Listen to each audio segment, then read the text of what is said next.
आज मैंने अपने काकों की यानी बड़े बच्चों की काफ़ी ली क्लास, क्योंकि ना इन्होंने कमरे में बहुत हुजम मचाया हुआ था। जब मैं कमरे में आई तो मैं उसकी हालत देख के हैरान हो गई। फिर मैंने इनको थोड़ा सा डांटा और इनको बताया कि अपनी चीज़ें सारी अपनी जगह पे रख लो, तुम लोग के पास सिर्फ 5 मिनट है। इसके बाद जनाब जी कपड़ों का जो भंडार लगा हुआ था मैंने फिर वो सारा समेटा, वो तय किया, क्योंकि मेरी हेल्पर ने मशीन लगाई थी। साथ ही कपड़े सूख गए थे, गर्मी इतनी है। और मेरे बच्चे मुझे देख के हंस रहे थे, क्योंकि मैंने एक कोई और चप्पल और एक कोई और चप्पल पहनी हुई थी। मैंने कहा देख लो तुम लोगों ने माँ का हाल क्या किया हुआ है। मुझे कामों में इतना मसरूफ़ मैं हुई हुई थी ना कि मुझे डिस्कम्फर्ट फ़ील हो रहा था, लेकिन मुझे पता नहीं चल रहा था कि एक चप्पल कोई और है और एक चप्पल कोई और है, इस वजह से ऐसा फ़ील हो रहा है। ये जनाब जी इनके बैग मैंने उठाया, अच्छा इनके बैग कम बोरियाँ ज़्यादा हैं। और ये जो है ना मेरा अलादीन का चिराग, आज मैंने इसको खोलना था। ये मेरी सिलाई मशीन है, 7 पर्दों के अंदर से आज मैंने इसको निकाला था, क्योंकि मैंने इस पे आज काफ्तान सीना था अपना। और ये देखें जी, ये मेरा काका है। ये अब जो है ना उल्टी सीधी शरारतें शुरू कर दी हैं इसने। इसको जितना रोको ना ये उतना वही काम करती है। खैर जनाब जी इसको सुला के ना फिर मैंने जो है अपना मशीन, सिलाई मशीन वाला मिशन पूरा करना था। ये मैंने, मेरे पास ना वाइट बेडशीट्स पड़ी हुई थी, तो मैंने इन्हें ना टाई एंड डाई करवा लिया। मैंने कहा चलो जरा डिफरेंट पैटर्न हो जाएगा। एक ही तरह की बेडशीटें बिछा बिछा के ना मैं तंग आ गई थी। और ये जनाब जी मैं लाई थी ऐसे ही बस चूज़ करके ना, लॉन का एक काफ्तान बनाना मेरे ज़हन में है। भी मैंने कहा चलो यार काफ्तान बना के पहनती हूँ। इसी को अब मैंने सीना था, इसको श्रिंक मैंने कर लिया हुआ था। अब इसकी कटिंग मैं करने बैठ गई थी। अच्छा ये कटिंग ना मैं कर रही थी रात के 12:30 बजे, जब सब सो गए थे। मैंने अपना काका भी सुला दिया था। उसके बाद जनाब जी मैं इसकी कटिंग करने के लिए बैठी थी। मैं कहा सब सो गए हैं, सारा कार सारा पाकिस्तान सो गया, अब आराम से मैं कटिंग कर सकूँगी सारा दिन। तो अब मैं इतनी बिजी माशाल्लाह से होती हूँ ना बच्चों के साथ। और वो जो मेरा काका है ना, वो मेरी कैंची, मेरी सिलाई मशीन, मेरे कपड़े सब खींच के भागी जाता है। यहाँ पे जनाब जी आज मैंने पकाया था पास्ता, वाइट पास्ता। मेरे बच्चों ने कहा था कि मामा आप बना दें, मैंने वो बना दिया था, इन लोगों ने खा भी लिया था। और ये जनाब जी अब मैंने जो है अपनी सिलाई मशीन रख ली थी, अपना अलादीन का चिराग मैंने रख लिया था, जिसने जो है मेरा काफ्तान सीना था। यहाँ पे ना मुझे जो है 1 बज गया था रात का ना, तो मैंने कहा था नहीं मैं इसको सी के ही फिर ही सोऊंगी, क्योंकि सुबह मेरा काका उठ जाएगा छोटा वाला। फिर आपको पता है कि वो मशीन छेड़ेगा, सुई वगैरह लगी होती है, तो इस तरह ना मुझे डर लगता है।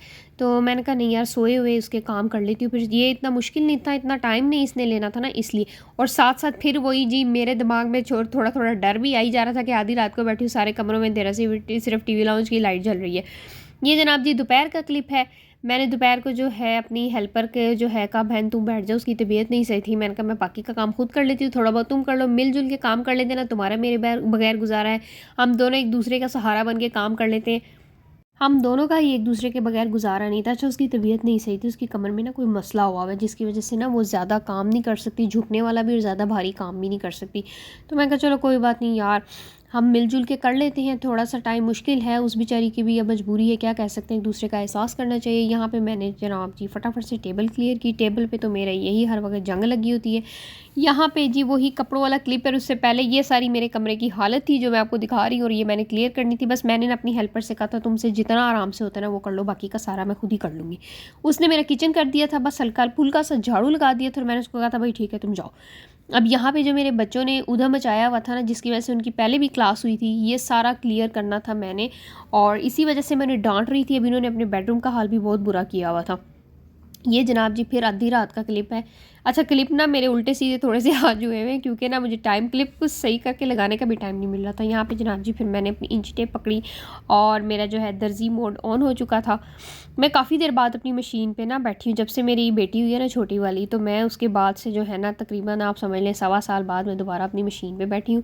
और ये जनाब जी मेरे कपड़ों का जो ढेर लगा हुआ है, मेरी जो हेल्पर है वो बेचारी धो के चली गई थी। अच्छा ये उसने 2 दिन पहले के धोए हुए थे, मैं अंदर ले आई थी, अंदर ला के बच्चों के बेड पे फेंक दी थी, बच्चों के बेड से फिर टीवी लाउंज में आ जाते थे। ये हो रहा था, मुझे कपड़े जो है तय करने का टाइम ही नहीं मिल रहा था।